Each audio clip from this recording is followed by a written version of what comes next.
নমস্কার, আমি অরবিন্দ নস্কর। প্রতিদিনের মতো আজকের আপনাদের সামনে একটি প্রতিবেদন নিয়ে এসেছি বা আবেদন নিয়ে আপডেট নিয়ে এসেছি। আপনারা মনোযোগ সহকারে শুনবেন। বাংলাদেশের ইস্যুতে এবার আরএসএস এর করা বিবৃতি, মোদির হস্তক্ষেপের দাবি। এটি আমরা আরামবাগ টিভি নিউজ সূত্রে দেখলাম বা জানতে পারলাম। চিন্ময় প্রভুকে এখনও ছাড়েনি, সনাতনীদের আওয়াজ বন্ধ করা হচ্ছে, মোদি যেন ব্যবস্থা নেন। আরএসএস বলল, রাষ্ট্রীয় স্বয়ংসেবক সংঘ বা আরএসএস বলল মোদিজি এর একটা ব্যবস্থা করবে। ভারত যেন ইউনূস সরকারের সঙ্গে আলোচনা করে, তাদের উপর অত্যাচার আর মানবে না। সেখানে হিন্দু সংখ্যালঘুদের উপর অত্যাচার আর মানবে না সনাতনীরা। মিথ্যাভাবে আটকে রাখা হয়েছে চিন্ময় প্রভুকে। সবার শুনানি হচ্ছে, শুধু চিন্ময় প্রভুর শুনানি হচ্ছে না।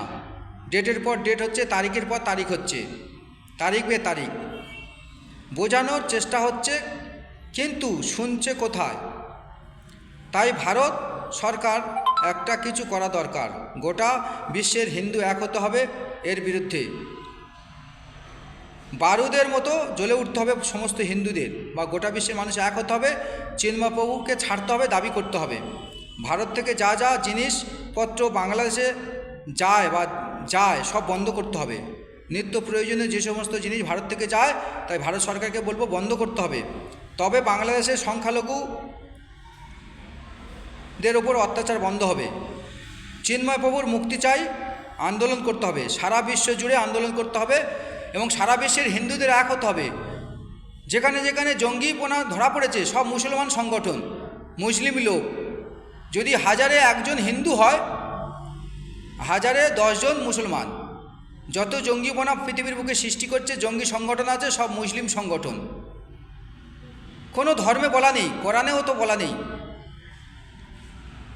গীতাতে বলা নেই, বাইবেলে বলা নেই, কোনো ধর্মে বলা নেই। সব ধর্মে বলা হয়েছে পাপ থেকে দূরে থাকো, সৎ কাজ করো, সৎ কর্ম করো, কর্ম অনুযায়ী ফল হবে। কিন্তু আমরা মানুষ বুঝি না, আমরা উল্টো কাজ করি। তাই কিছু মানুষ কোরআনের দোহাই দিয়ে এইসব উল্টো কাজ করে বেড়াচ্ছে। বাংলাদেশের মুসলমানরা সনাতনী হিন্দুদের উপর অত্যাচার করছে। তাই বিশ্বের সনাতনী ধর্মের মানুষদের বলবো, হিন্দুদের বলবো এক হতে হবে এর বিরুদ্ধে। এবং বিশ্বে যে জাতির সংগঠন আছে, জাতীয় সংগঠন আছে, সেই সংগঠন থেকে করা স্টেপ নিতে হবে। মাননীয় ট্যাম মহাশয় যদি একটা ব্যবস্থা করে ভালো হবে। উনি ভোটের সময় বলেছিল এই অন্যায় অত্যাচার বাংলাদেশে বন্ধ করতে হবে এবং চিন্ময় প্রভুর মুক্তির দাবি আমরা চাই। চিন্ময় প্রভুকে মুক্তি দিতে হবে, তাকে অন্যায়ভাবে আটকে রাখা হয়েছে। তো এখন আসছি। জয় হিন্দ, বন্দে মাতরম, ভারত মাতা কি জয় হোক।